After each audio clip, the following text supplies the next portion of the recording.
Olá, seja bem-vindo mais uma vez nesse canal. Para nós é uma alegria poder tê-lo aqui. A minha oração, o meu pedido é que você seja ministrado pelo Senhor através dessa palavra, em nome de Jesus.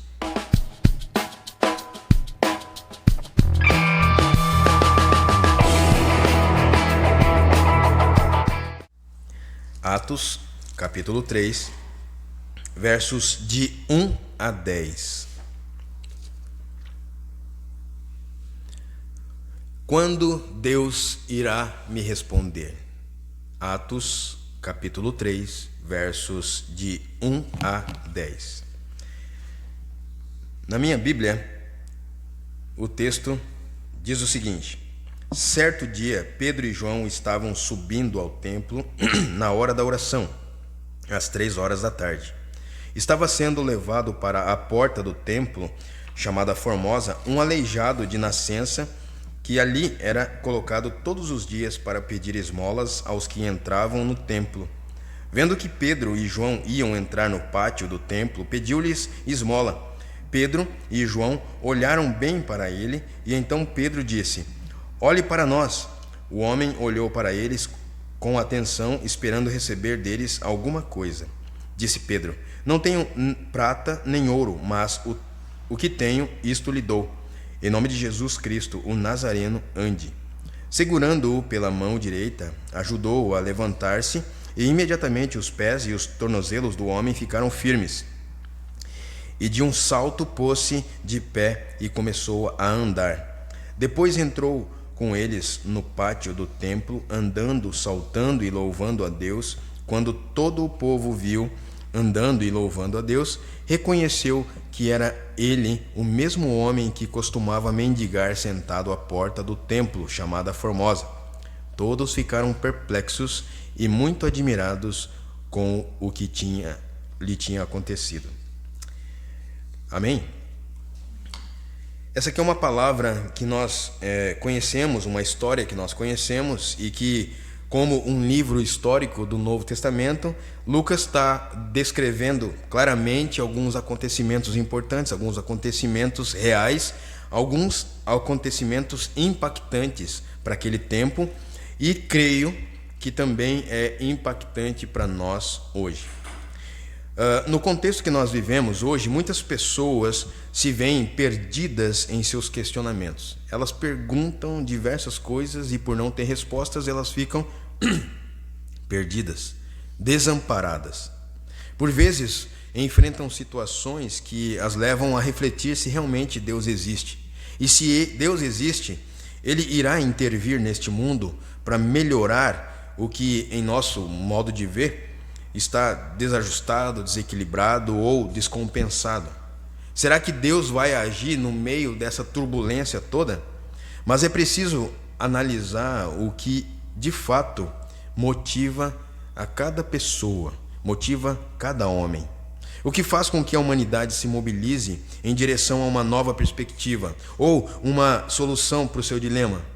Nesse episódio que nós lemos aqui da Palavra de Deus, vemos um homem que estava na porta do templo. Por que ele foi colocado ali?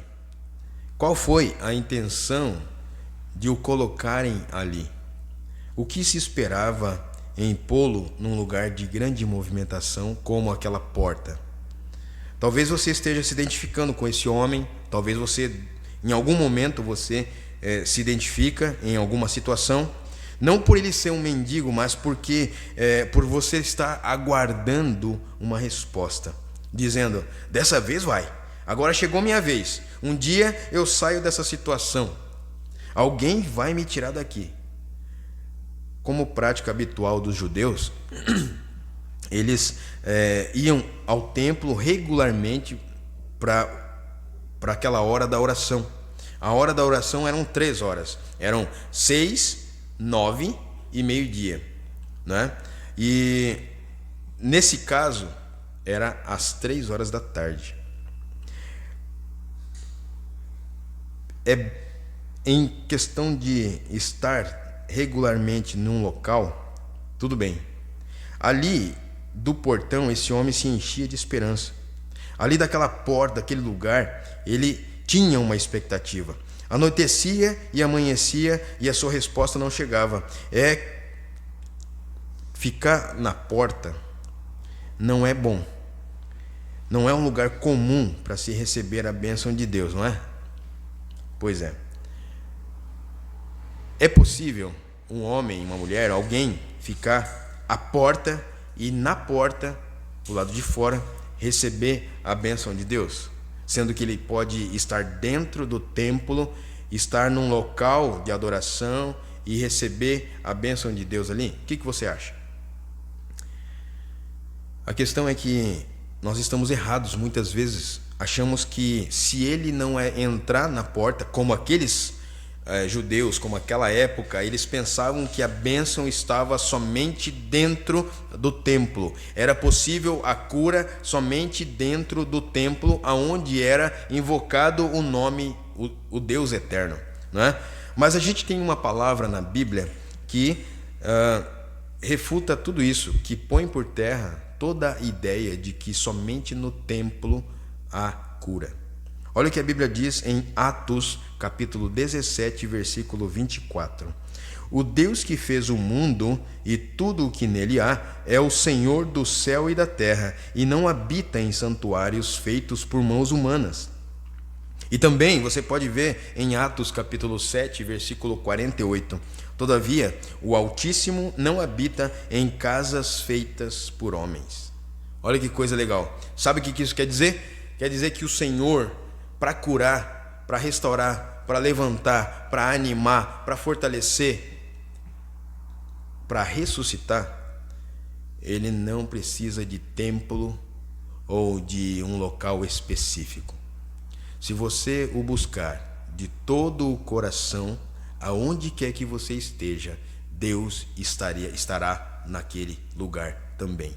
Sabe? E outra coisa que nós podemos ter a convicção: todo aquele que confessa o nome do Senhor Jesus, todo aquele que recebe o Senhor Jesus como Deus da sua vida, também passa a ter o próprio Deus habitando em si.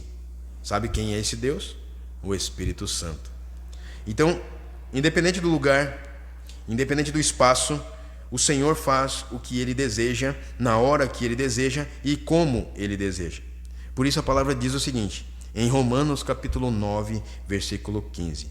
Pois Ele diz a Moisés: terei misericórdia de quem eu quiser ter misericórdia, e terei compaixão de quem eu quiser ter compaixão. Você deve estar pensando assim: eu já vi e soube de tanta gente que teve resposta, que alcançou seu milagre. Por que em minha vida, a resposta ainda não veio?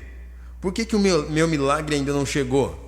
Por que as coisas acontecem com o meu vizinho, mas não acontecem comigo? Por que eu tenho que ficar esperando? Quando Deus irá me responder? Quando Deus irá me ouvir? Meu sofrimento não acaba, minha enfermidade não vai embora, meu casamento não melhora, meu processo não se define na justiça, as portas de emprego não se abrem, não consigo terminar de pagar minhas dívidas. Todas as coisas parecem que estão contrárias. Por quê? Por quê? Será que Deus se esqueceu de mim, da minha situação? Não, Deus não se esqueceu de você. Deus nunca se esquece de ninguém. Deus nunca se esquece de você. Por qual motivo, então, tanto aquele homem como muitos de hoje, Deus não responde quanto ao que nós esperamos? Por quê? Muitas vezes nós desejamos o agir de Deus e parece que Ele não irá fazer nada. Frequentemente eu ouço pessoas que falam assim: eu estou em campanha, eu estou orando, eu estou num propósito, mas eu não vejo Deus responder. As pessoas falam que estão esperando uma resposta de Deus para suas vidas por algum tempo, mas não conseguem permanecer esperando. Dentre essas pessoas, há aquelas que esperam sem uma ação para que isso aconteça. Não que Deus precisa de uma ajudinha sua, mas é necessário você fazer a sua parte também. Querem, mas não estão nem se importando o que precisa fazer para receber, e mesmo assim querem receber. Às vezes a gente é muito negligente no sentido de esperar Deus, mas a gente fica parado, sem ao menos agir e estar na posição em que o Senhor deseja manifestar o seu poder, o seu amor. E aí, amados, a Bíblia diz o seguinte: quando pedem, não recebem, pois pedem por motivos errados, para gastarem em seus prazeres. Tiago, capítulo 4, versículo 3. A resposta vem no tempo certo, no tempo de Deus. É o que diz a Bíblia lá em Eclesiastes 3:1. Há tempo determinado para todas as coisas. Há tempo de investir e há tempo de receber. Amados, sabe que para mim, para você, para todos nós precisamos pensar em quanto tempo eu e você estamos investindo, pedindo, clamando, orando, para depois receber. Ou podemos viver uma vida em constante adoração a Deus, no sentido de saber que Ele em algum momento irá me responder. A Bíblia diz que quando eu ainda estiver falando, orando a Ele, clamando a Ele, antes de eu terminar, Ele vai vir com a sua resposta. E você precisa esperar no Senhor.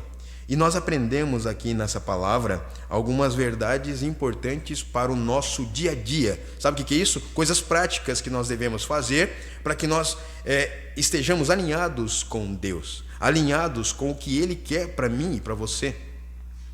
E, na verdade, não somos nós que estamos esperando Deus agir.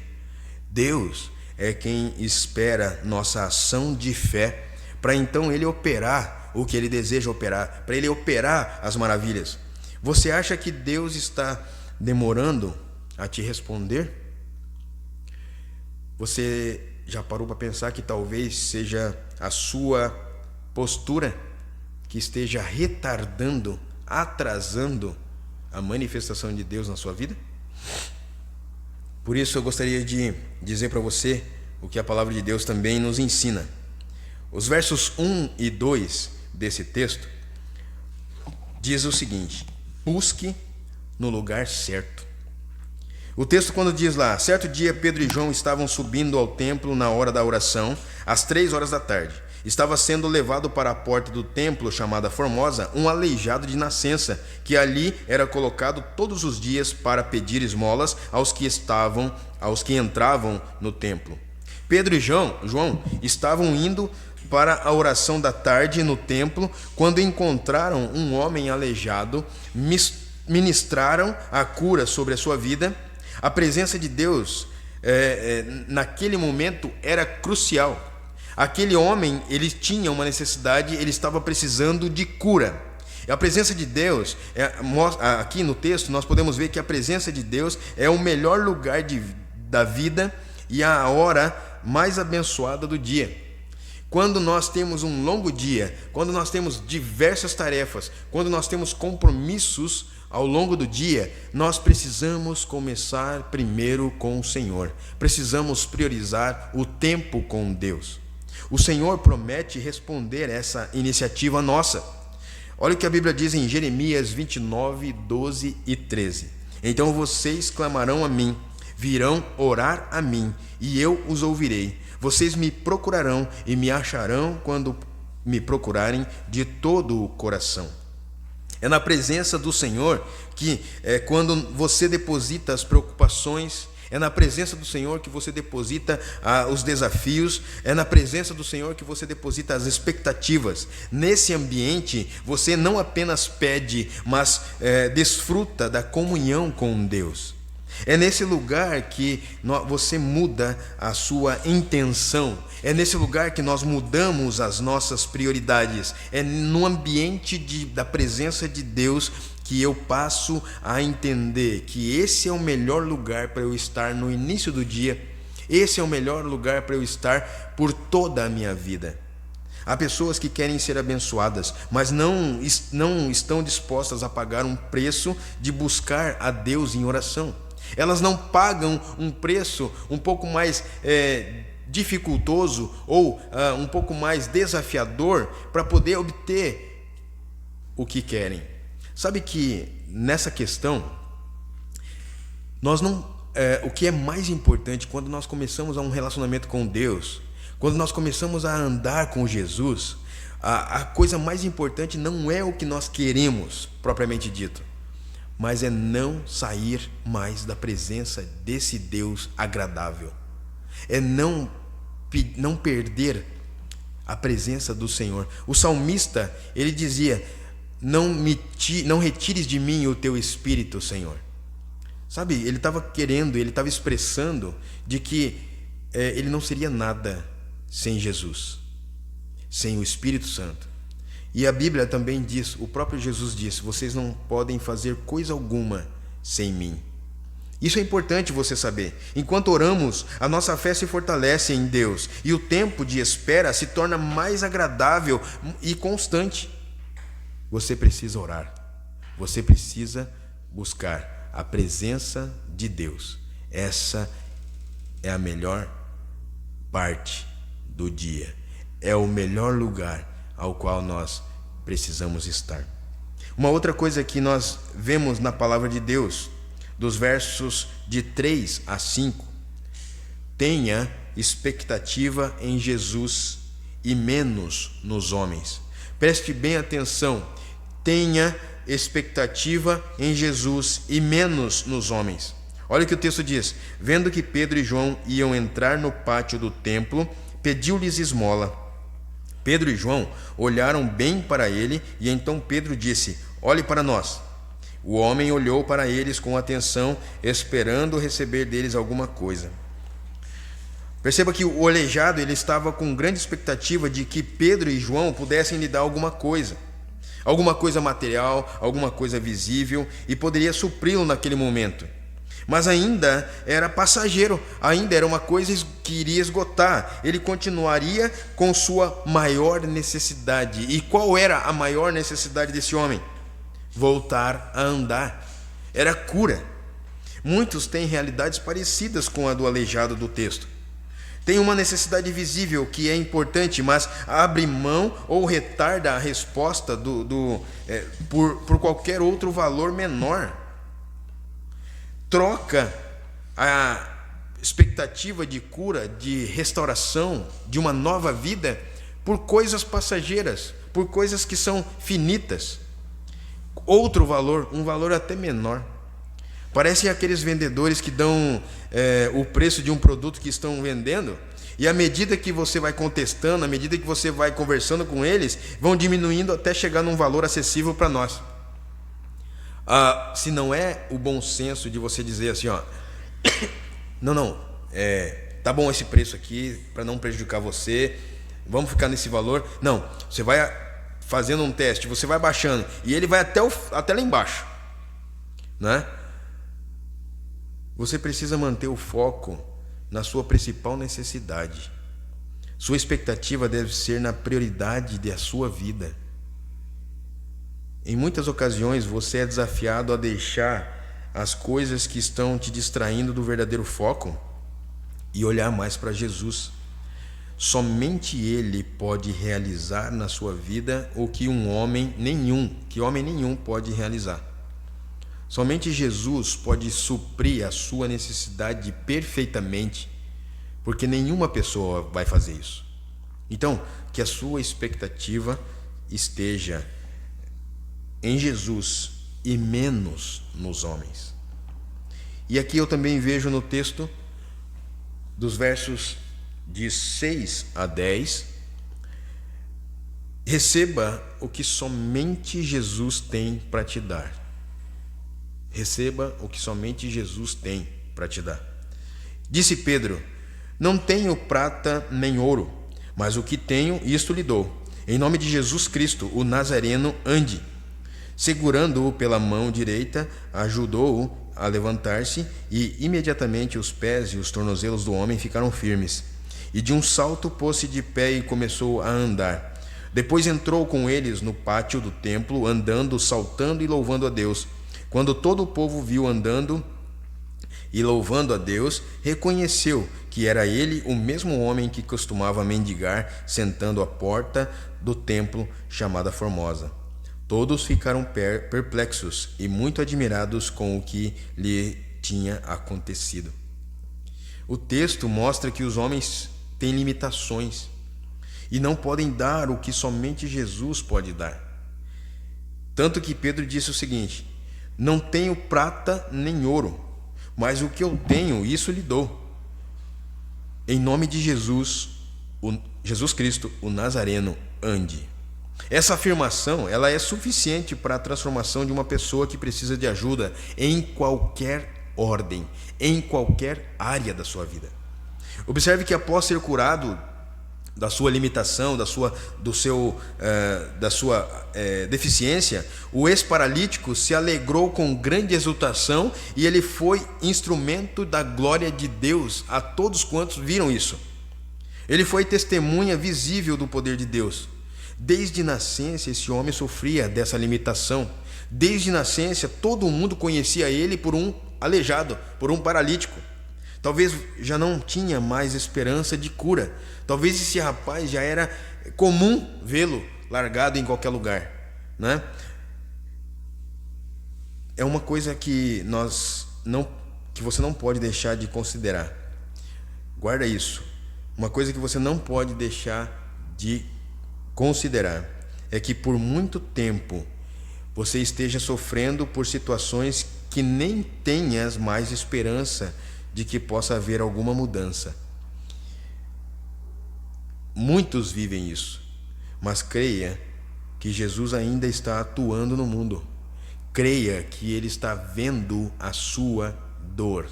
Creia que Ele está vendo a sua necessidade. Creia que Ele está atento ao seu pedido de socorro. Creia que Ele existe e que Ele recompensa a todos os que o buscam sinceramente. Ele luta em favor daqueles que esperam nele. O propósito de Jesus é que através de sua vida, através da sua vida, muitas outras pessoas possam ser alcançadas pelo seu amor. O propósito de Deus é que através do que você é, através do que você faz, muitas outras pessoas possam ser tocadas pelo amor de Deus. Sabe, tem um rapaz aqui que ele anda no bairro aqui, ele mora, segundo ele, mora aqui na Céfer 1. E ele anda aqui por tudo. O nome dele é Edson. Um dia estava eu e mais 3 rapazes aqui na igreja, na frente aqui, olhando a questão do terreno e tal. A propósito, a gente estava aqui para instalar algumas coisas aqui na igreja. E ele passou sóbrio aqui na frente, na Antônio de Carvalho. E aí eu até compartilhei com os meninos e falei assim, ó, eu tenho uma vontade de chamar esse rapaz aí e orar por ele e vai ser agora. E aí nós chamamos ele, né? Faz favor, tal. Aí ele atravessou a rua de lá para cá e chegou até nós assim e tal. E eu perguntei o nome dele e perguntei se eu podia fazer uma oração por ele. Quando eu pedi para fazer uma oração por ele, ele se esquivou assim, se desculpou e tal, e já foi saindo. E eu falei, não, é rapidinho. Ele pegou e foi embora. Esse rapaz é bastante conhecido no bairro, ou em vários bairros. E eu parei para pensar, até compartilhei com os meninos aqui, já pensou se esse homem se entrega a Cristo? Já pensou se ele é curado por Jesus nesse momento, nesse tempo? Que influência esse rapaz teria aqui no bairro ou em todos os outros bairros onde ele anda?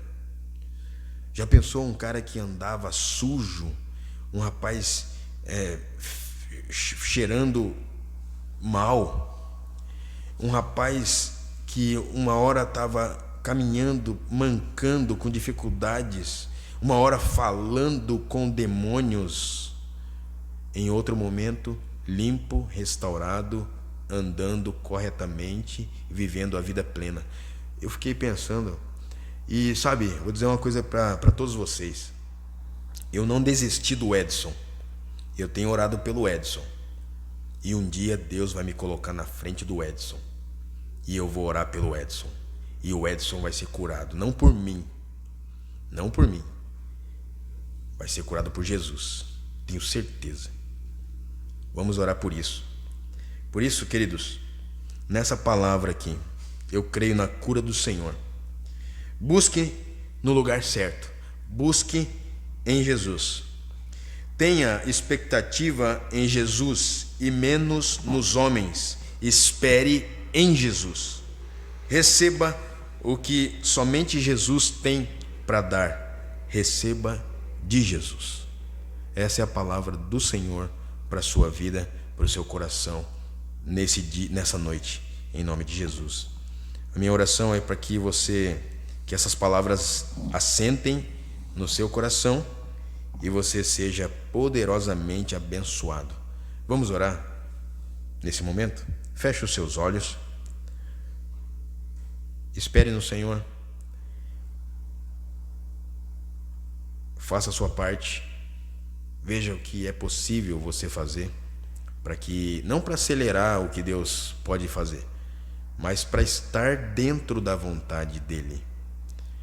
Querido Deus, a Tua palavra está aqui, assim como aconteceu com esse aleijado que foi curado. Ele não foi curado por homens, ele foi curado pelo Senhor Jesus. Ele não foi alcançado e visto somente por homens, ele já tinha sido visto antes. E mesmo ele tendo sido nascido paralítico, o Senhor o curou e o tornou novo, o tornou normal. Há muitas famílias, muitas pessoas que, até por ter tido essa situação logo que nasceram, estão enfrentando dificuldades quanto a isso, que estão vivendo uma vida adaptada, mas que não é a normal. Nós oramos, ó Deus, por cada uma dessas pessoas que por um momento pensou que talvez tivesse sido amaldiçoada por uma coisa ou outra.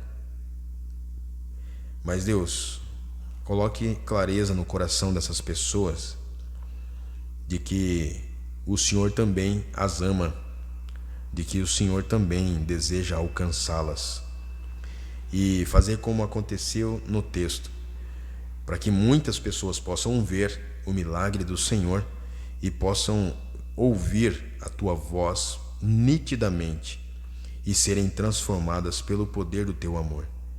Deus, obrigado porque o Senhor usa textos, histórias como essa para mudar a nossa vida. Existem pessoas que têm sido mudadas, transformadas, têm sido totalmente mudadas pelo Teu Espírito Santo e passam a viver uma outra vida, um outro ritmo. Ó Deus, que o Senhor continue a operar. Nós cremos que o Senhor não está alheio a tudo que está acontecendo. O Senhor ainda vive, o Senhor está atuante nessa terra.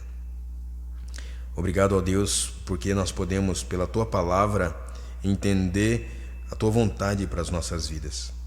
E todos que estão, ó Deus, ouvindo essa noite, possam também, ó Deus, se submeter ao Senhor e esperar com paciência no Senhor. Possam, ó Deus, buscar em Jesus a sua vida. Que tenha uma expectativa em Jesus e não em pessoas. E que receba das Tuas mãos, somente das Tuas mãos, o que o Senhor tem para dar. Ó Pai, somente o Senhor conhece cada coração, cada mente.